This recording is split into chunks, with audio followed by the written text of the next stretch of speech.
Hi, welcome. It's me again, and there is something I have to talk about, and it is the Broadway musical Wicked.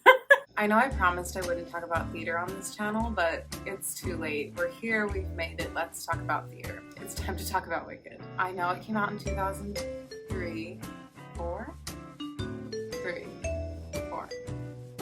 somewhere between the years 2003 and 2004, the musical Wicked came to Broadway and it changed everyone's lives forever. I know I'm a little late, but I didn't have a YouTube channel then, so I have to do all my talking now. I feel as if I need to specify that everything I say is in good fun. I made sure to wear my Wicked sweatshirt for this. I used to have the alphabet earrings. I don't know if they even still sell them at the show, but they did when I saw it in probably like 2003 or 4. Wait.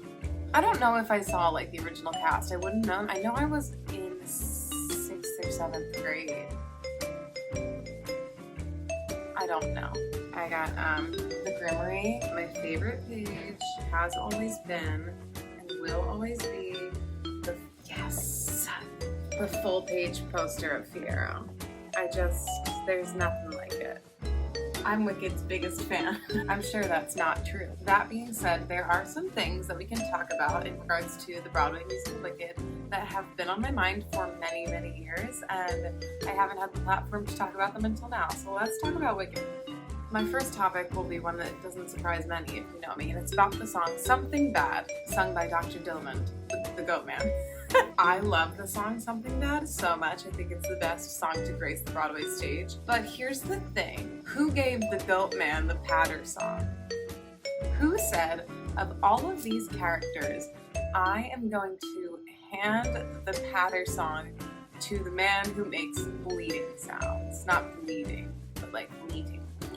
I was so fortunate to see Wicked once again this year, and listening to the song Something Bad, I was like, if I didn't already know the words to this song, I'd have no idea what the Goat Man is saying.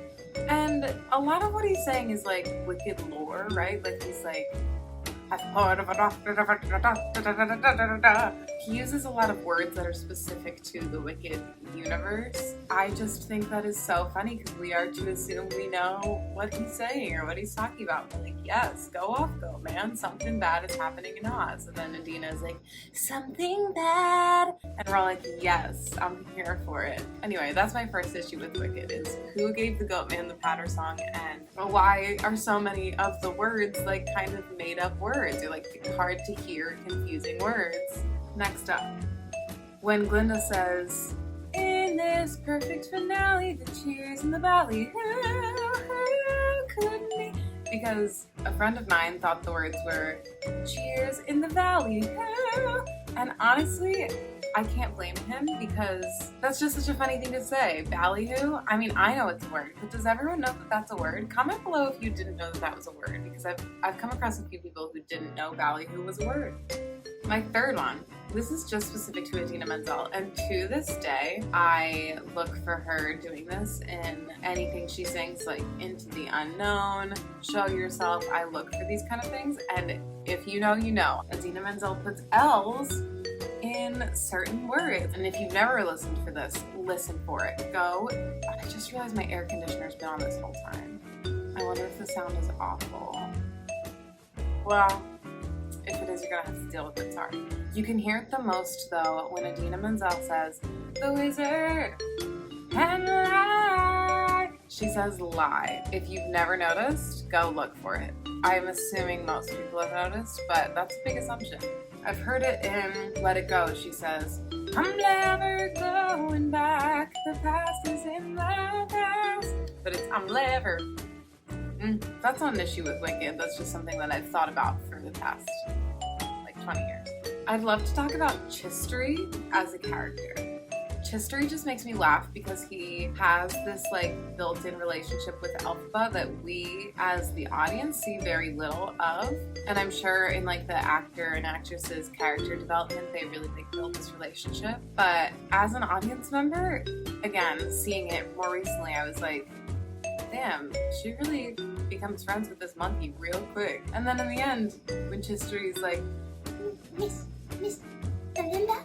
I don't know, there's something about Chistery that makes me laugh. Is it Chistery? Am I saying it right? But I'm sure the actor does so much work in like building this character, but watching it again, I was like, this is just like such a funny little character. I want to know more. I want to see his relationship with Elphaba build. I'm sure it does in the book. And this is something else I wanted to say. Everything, all of my like judgments or like thoughts or critiques, me critiquing Wicked, these are all not based in the book. You can't write a musical assuming people have read the book, which is part of my issue with the song Something Bad, because they're using these words that I'm like, sure, if I've read the book, I'm sure I'd be like, yeah, I recognize that. But I didn't read the book, so I don't recognize some of those things, like the character development of Chistery.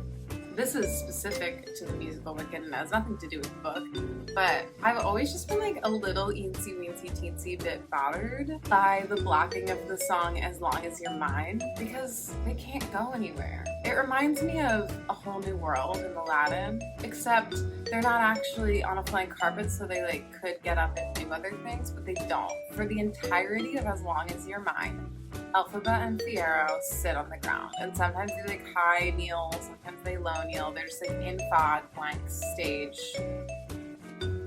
on the ground. I'm sure there's a good reason for that, and I'm sure someone else will be like, oh, I love it, it's so intimate. Every time I've seen it, I've been like, get up! It's just like 3 or 4 minutes of sitting there. Has that bothered anyone else the whole time? The whole song. High knees, low knees, pulling each other closer, but we can do more.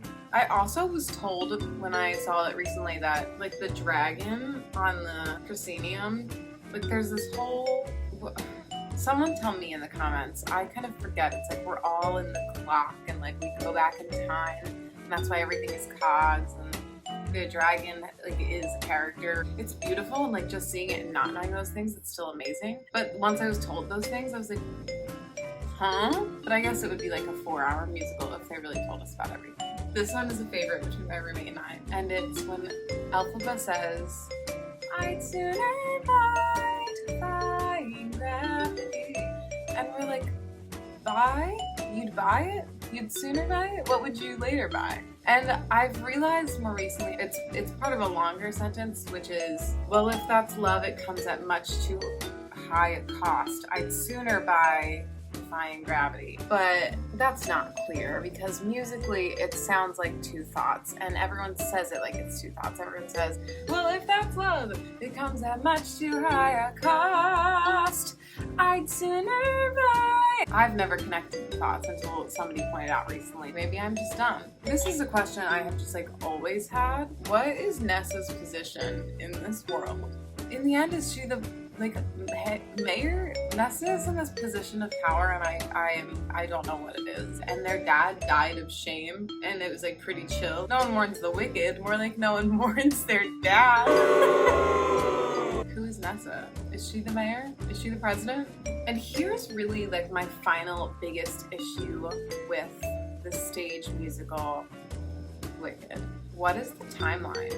Having not read the book, when I saw the musical Wicked when I was much younger, I was like, this takes place over like 3 days.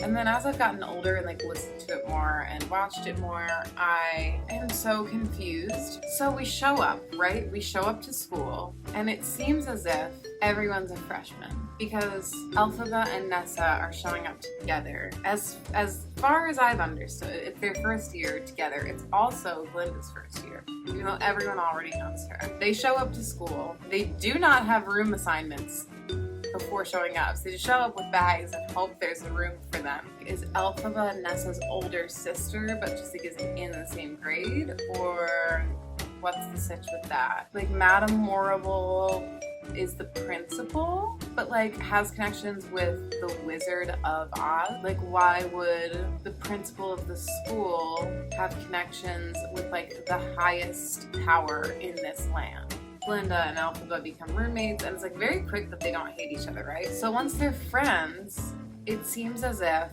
Elphaba doesn't agree to go along with the plan of like making the animals not be able to talk and like monkeys fly and all that stuff. And then she's on the lam. And from there, I just like have no idea how much time is passing. It could be a week, it could be 10 years. I don't know. In that time, Glinda becomes like high priestess. Is there a voting system? So Glinda's in this position of power, and Nessa's also in this position of power.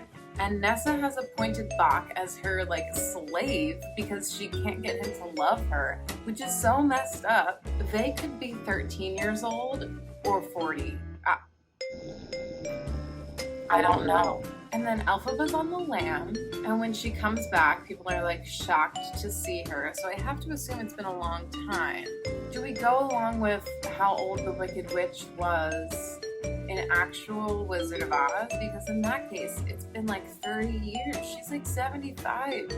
Oh, it's been more than 30 years. She's old. Because Dorothy does enter in Wicked, and everyone's old in the Wizard of Oz at that point. Are we to believe that even though obviously the actors haven't changed, they've aged? I'd just love to know in real time how much time happens during the musical Wicked. Oh, something I did want to talk about is I recently saw a video of one of the Elphabas singing, I forget the actress's name now. If you know, comment below if you know what I'm talking about. At the end of The Wizard and I, she said, "The Wizard and I," which I thought was mind-blowingly genius because then it makes Defying Gravity a callback to The Wizard and I.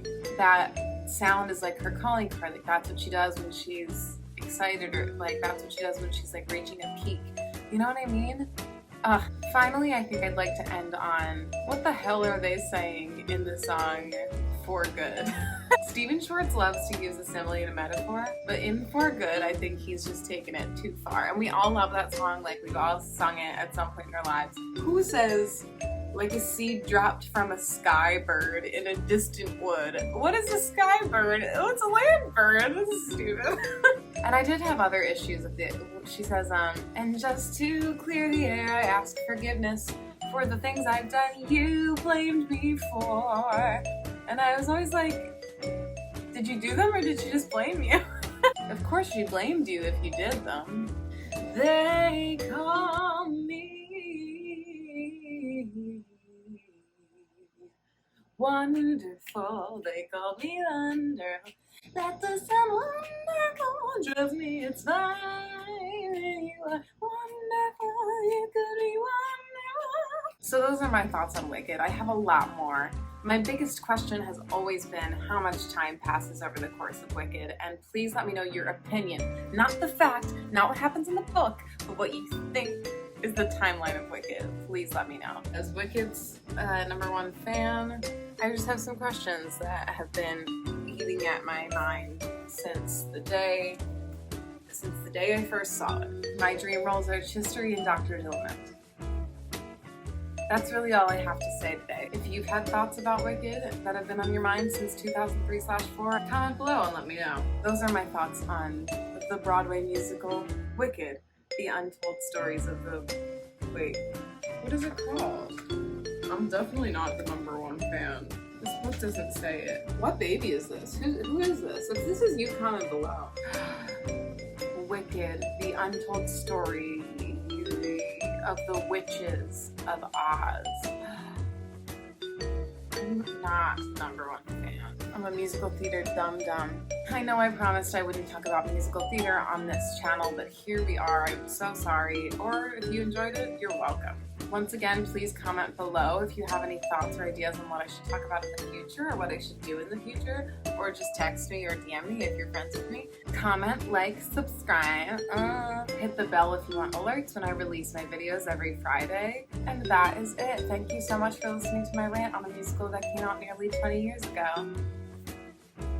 Thank you guys. Love you. See you next week. Bye.